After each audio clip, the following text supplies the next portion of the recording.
Hi there everyone, welcome to Fingers, Thumbs and Fits, and today we are looking at issue number 5 of Warhammer Age of Sigmar Spearhead magazine. Now this is quite a special one because it comes with an exclusive mini. You won't find this model anywhere else unless you're, really dedicated to scouring eBay and paying probably over the top prices for it. But yeah, we'll get into that when we come to take a look at it. You get another little brush in here as well. So yeah, let's take a look, shall we?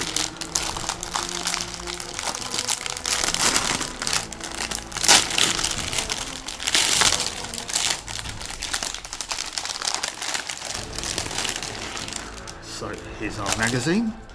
The mini, there you can see it in its entirety. Karnus The Seeker is the name of the character. Don't know whether or not he's got his own rules. I think he just might be an exclusive variant of a hero mini. There you can see his sprue, but we're obviously going to pop him together in a bit. And we have a large base brush as well, which is nice, with the new Warhammer colour logo on it. I don't think I've got one of these actually, so this is quite handy for me. It's nice. Again, with the paints, I'm not going to turn down brushes.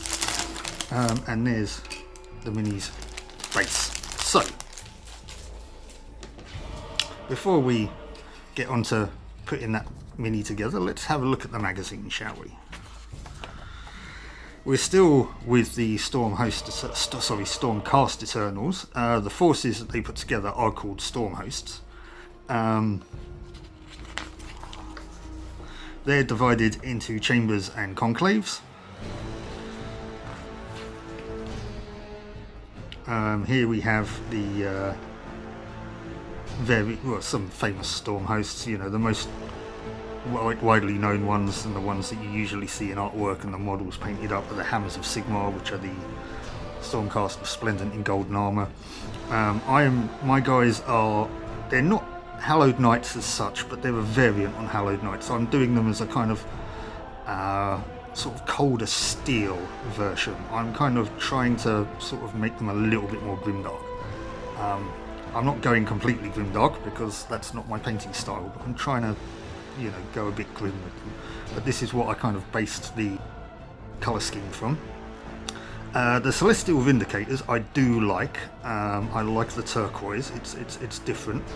And Anvils of Heldenhammer I'd never heard of before, but black armour with white cloaks. Where have I seen that before? I don't know. Are these guys as xenophobic? Well, I mean, Stormcast famously treat most enemies with extreme prejudice, I think. So anyways, here we have something about the command structure. One thing that you might notice is that I get all these character models completely confused because there's about 9 million of them and they're all called Lord something. So like for example, this model here is a Lord Imperatant, which in fact I'd never heard of before. But you can see down here as well, there's something called a Lord Relictor. The model that we got with issue 1 was a Lord Veritant. The model that leads the Storm Host is called a Lord Vigilant. There's a Lord Vexilla, or is it a Knight Vexilla? I can't remember. It's a big standard bearer anyway. By that I mean he carries a big standard, not that he's big. There's like a Lord Aquila, and there's loads of them. Lord Celestant, Lord Imperatant, Lord Vigilant, yeah. Then you've got the Knights, Knight Arcanum, Knight Relictor, Knight Azeroth. That is such a cool model. It really is. Stormcast have got some great minis. Vandus Hammerhand, who's a Lord Vigilant. Taunus the Redeemed, he's a Knight Azeroth.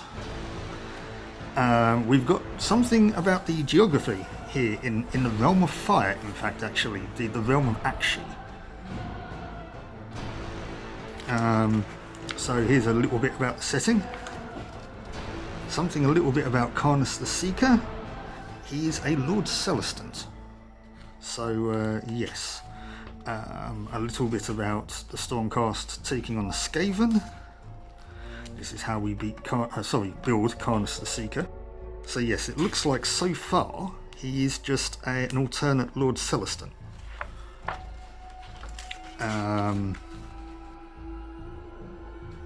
How to paint.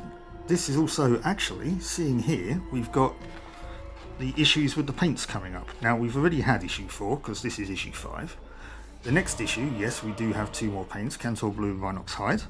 9 we have Lead Belcher and Mephiston Red. 12 we have Wraithbone Corax White and Agrax Earthshade. That's quite a good combination because those are very, very useful paints. Issue 14 we have Drakenhof Nightshade and Calgar Blue. And issue 22 we have Katachan... Why did I say it like that? I've never said it like that in my life. Katachan Flesh. So yes, all of these are very useful paints. All very useful for painting both the Skaven and the Stormcast. Oh, and there's even more. Okay. Issue 22 will have Runelord Brass. 24 will have Incubi Darkness and Scream Pink. 29 Mechanicus Standard Grey and Jakero Orange. 32 is Nuln Oil and Pallid Witch Flesh. 35 Avalon Sunset and Reichland Flesh Shade. 40 will have Orruk Flesh and Biltang Green. 51 Sterling Mud and Night Quester Flesh. 58 Stormhost Silver and Cyberite Green. 62 Wild Rider Red and Pink Horror. And 67 will be Administratum Grey and Aerial Yellow. So that's a kind of taste of the paints to come. So that's pretty cool that they're telling us that. I do already have most of these. Which one? Is there any here that I don't have at the moment? I don't have Calgar Blue, and I don't think. I know I don't have Katachan Flesh. I don't have Runelord Brass. I don't have Night Quester Flesh. I don't think I've got Cyberite Green. I have one that's similar, but I don't think I've got Cyberite Green. The rest of them I do already have, so I'm good for painting the minis. Even if I didn't, you know, I'd find an alternate. But I'm painting them in a different scheme anyway. I guess it all depends on what the later models are going to be. We've got a how to paint technique thing here with base coats and thinning paints, applying and building up bases and stuff. We've got more how to paint the Stormcast Eternals. If you're doing the Hammers of Sigmar, so you know if you're following this, you've already painted them black. So now it's time to slap on the Retributor armor. A couple of coats of that, thin down a little bit to let it flow a bit, and yeah, this is what you'll be ending up with by the end of it. We already know I've painted these two, so yeah, by the time this video goes out, I should have painted the Liberators as well, and I think maybe the next video might be Karnus the Hunter. But yeah, so there we go. That's issue 5. Now I think, speaking of Karnus the Seeker, not Karnus the Hunter, Karnus the Seeker. Speaking of the good Lord, I think we should whack him together. So I'll be back in a moment.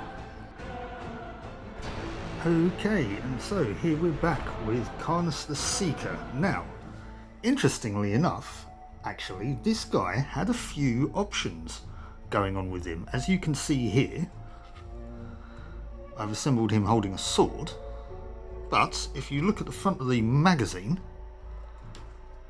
he's holding an axe, and he has a helmeted head. My one does not. Which means, obviously, I haven't attached it. So yeah, here's Karnus the Seeker. Very, very nice detailed model. I just thought it looked a little bit cooler and a little bit more varied if I gave him a sword. Seeing as how a lot of the characters have hammers and axes. And I know our last character had a sword, he had a flaming sword. This one, it's got runes on it, well, a few runes on it. It's not on fire though, but you know, he does have his hammer, and the next character that we get for the Stormcast Eternals has a flaming axe.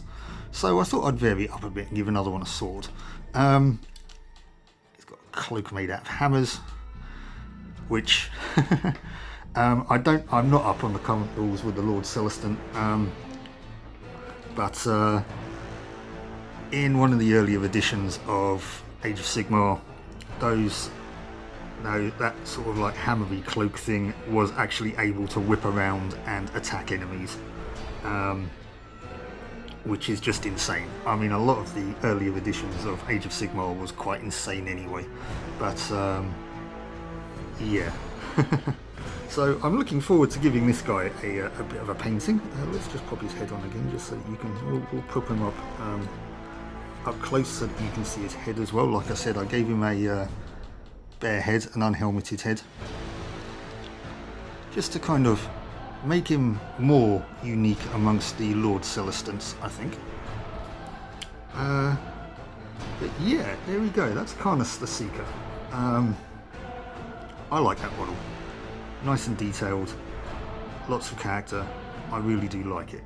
So yeah, with that, I think that brings our look at issue 5 to a close. So yeah, join me next time where we'll be looking at issue 6, which doesn't have any minis, but it does have a couple of paints. So yeah, join me for that one. Until then, keep on adventuring. I'll catch you later. Bye-bye.